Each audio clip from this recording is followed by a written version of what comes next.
세계 명작 니줄랍고, 이번 편은 조지 오웰의 출세작 동물농장을 가이드한다. 1917년 러시아에서 공산혁명이 벌어진 후 스탈린이 라이벌이었던 트로츠키를 제거하고 민중을 착취하며 오늘날 공산주의는 곧 전체주의라고 인식하게 만든 역사적 과정을 우화로 선보인다. 어느 날 농장주가 잠든 사이 늙은 수퇴지 메이저가 농장의 동물들을 모아 오랜 세월 구상했던 연설을 한다. 우리는 목숨을 겨우 유지할 만큼만 먹이를 얻고는 마지막 힘까지 일하도록 강요당하고 있다. 왜 우리는 이처럼 처참한가? 우리의 노동으로 생산한 것 대부분을 인간이 훔쳐가기 때문이다. 이 문제를 만든 유일하고 진정한 적은 인간이니 인간을 축출하자 기아와 과로의 근원이 사라질 것이다. 그들을 정복한 뒤 인간의 악덕을 받아들여선 안 된다. 어떤 동물이든 같은 동물을 탄압하면 안 된다. 모든 동물은 평등하다. 그리고 메이저는 앞으로 동물 정신을 고취할 노래를 익히게 한다. 영국의 동물들아 들어라. 언젠가 그날이 올지니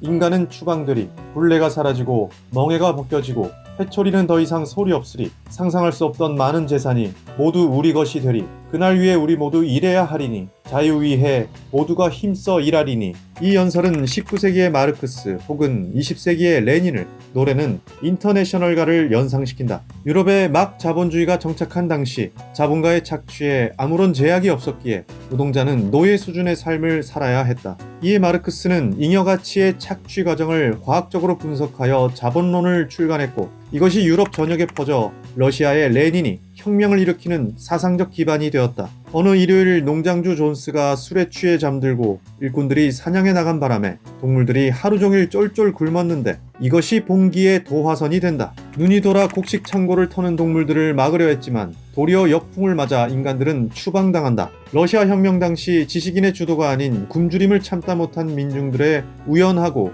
무계획적인 봉기가 혁명의 원천이었음을 상기시킨다. 동물들이 농장을 장악한 뒤 문자를 아는 돼지들이 간판을 바꾸고 7계명을 계시한다. 가장 똑똑한 돼지 스노볼과 나폴레옹의 지휘 아래 동물들은 건초를 재배하고 수확하며 원했던 자유를 얻은 듯 보인다. 일사불란한 노동으로 충분한 배급을 받고 여가가 늘었으며 일요일마다 회합 토론을 열고 문자 교육도 시작되었다. 이때 돼지 외의 다른 동물들은 문자 습득에 지지부진한 가운데 수상하게도 사과와 우유를 돼지들이 독점한다. 이 독점에 대해 수군거리자 달병과 스퀼러가 나선다. 자신들의 두뇌 노동이 육체 노동보다 우월하다는 전제와 자신들 없이는 절대 존스를 막지 못할 것이라는 무시, 게다가 공포심을 불러일으키는 방식까지. 어느 체제든 권력이 작동하는 방식은 이리도 비슷한지 비둘기를 통해 전파한 자유의 메시지 덕분에 이웃 농장도 영향을 받아 점차 인간에 대한 반항이 감지된다. 이에 불안을 느낀 인간들은 동물 농장을 침입하는데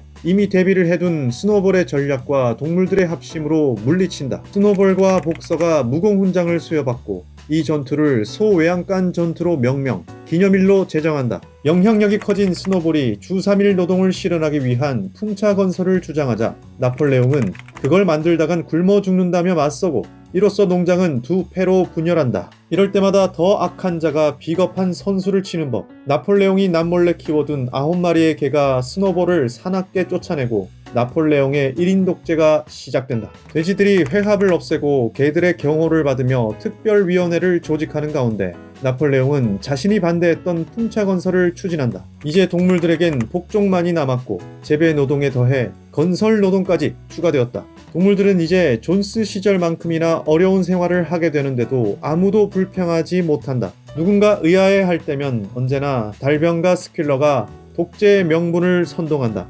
나폴레옹은 이제 계명을 어기는 것도 서슴지 않는다. 금기였던 인간과의 상거래를 시작하고 인간의 집과 침대를 사용한다. 식량 생산은 줄어드는데 그는 더욱 살찐다. 어느 날 강풍이 불어 공든 풍차가 무너지자 스노볼의 짓이라고 선동하는데 이때부터 위기가 올 때마다 모든 것을 스노볼의 반역짓으로 돌린다. 풍차 재건 명령이 떨어져 다들 고역인 가운데 언제나처럼 노동영웅 복서가 내가 좀 더 일하겠다며 묵묵히 선봉이 된다. 악화된 식량 사정을 타개해야 하는 상황. 암탉들에게 매주 400개의 알을 전투적으로 바치라 명령하자 분노한 닭들이 파업을 시도하지만 결국 진압당한다. 분위기를 감지한 나폴레옹은 조금이라도 흑심을 품은 동물들에게 자백을 강요하고 처형한다. 더 이상의 반론은 없다. 왜냐하면 너무 많이 죽였기 때문이다. 식량 생산이 5배나 늘었다는 통계가 발표되지만 아무도 체감하지 못한다. 나폴레옹은 이름 앞에 지도자, 영도자라는 수식어를 달고 신격화된다. 복서가 말고생한 덕에 어렵사리 풍차가 완성되고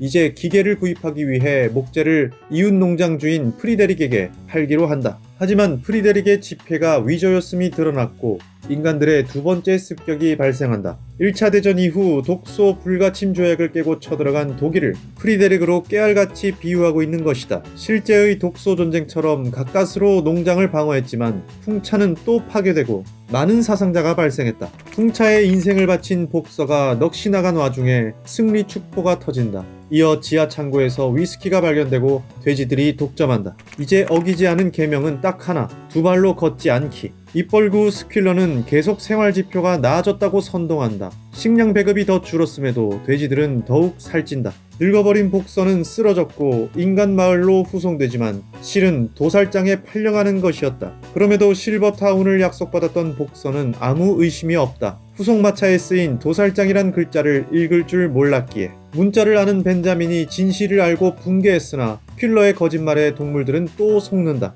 복서가 죽은 날 마을에서 위스키 한 상자가 돼지들에게 배달된다. 수년이 흐르고 나니 봉기 직전 후의 시절을 기억하는 이들이 죽고 없었다. 세대 교체된 이들은 노예처럼 사는 것이 당연했고 돼지들이 누리는 것에 대해 의심을 품지 않았다. 마침내 돼지들은 두 발로 걷기를 시전했고 마치 언론 같은 양들은 네 다리도 좋지만 두 다리가 더 좋다고 찬양했다. 이제 7계명은 모두 지워지고 새로이 하나만 선언되었다. 이것으로 애초에 이상적 평등은 완전히 폐기되고 전체주의가 완성되었다. 이어 이웃 농장주들이 나폴레옹의 집에 초대되었고 그들은 함께 술을 마시며 이 농장의 성공을 축하한다. 창밖의 동물들은 돼지에게서 인간으로, 인간에게서 돼지로, 다시 돼지에게서 인간으로 시선을 옮겼다. 그러나 누가 돼지고 누가 인간인지, 어느 것이 어느 것인지 이미 분간할 수 없었다.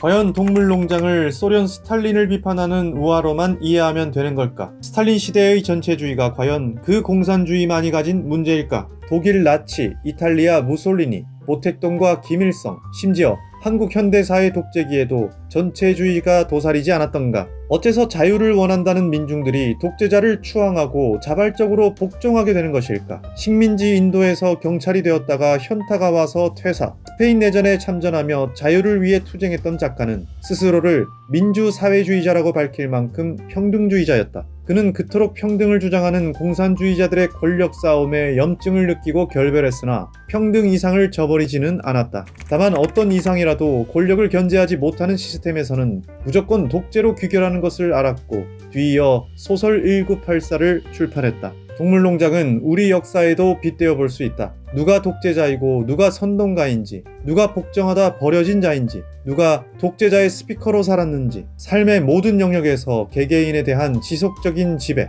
정치 철학자 한나 아렌트는 전체주의를 이렇게 정의했다. 전체주의자는 폭력수단과 선동을 필요로 한다. 그리고 복종해주고 속아줄 민중을 필요로 한다. 아렌트는 정치란 고정된 것이 아니라 운동성을 가진 가변적 과정이라고 했다. 한국은 민중의 힘으로 독재를 물리친 놀라운 현대사를 보유하고 있으며 동시에 그 힘으로 독재자를 당선시키기도 했다. 나치 히틀러 역시 이성적이라던 독일 민중의 투표로 실현한 것이었다. 그러니 전체주의의 가능성은 사실 우리 자신들에게 있는 것이 아닐까. 경제적으로 박탈되고 사회적으로 고립된 민중의 불평등을 방치한다면 또 다른 스탈린이 돌아오지 않을까? 조지 오웰의 동물농장이 여전히 우리 시대의 정치극장으로 유효하다고 생각하는가?